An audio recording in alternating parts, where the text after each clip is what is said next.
చూస్తే తెలుస్తుంది, వింటే చెవులు మాత్రమే పనిచేస్తాయి, చూస్తే ఉంటుంది అసలు. చూడాలి, వెళ్ళి చూడండి. బాలయ్య ఫ్యాన్ కాదు, ఏ ఫ్యాన్ అయినా కళ్ళతో అనుభవించాల్సిన సినిమా ఇది. చెవులతో వింటే సరిపోదు, కళ్ళతో అనుభవించండి.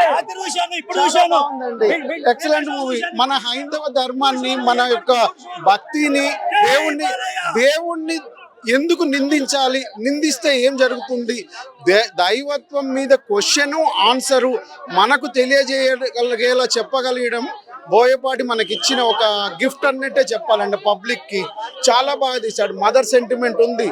కానీ మొదటి హాఫ్ అన్ అవర్ లోనే 4 భాషల్లో కంటిన్యూగా ఒకే డైలాగ్ 4 భాషల్లో చెప్పి మన యొక్క హీరోలను చెప్పడం చాలా గ్రేట్, చాలా బాగుంది. It's very great. ఇటువంటి ఈ సినిమా యొక్క రికార్డ్స్ ఎవర్ గ్రీన్, ఎప్పటికీ ఉంటుంది.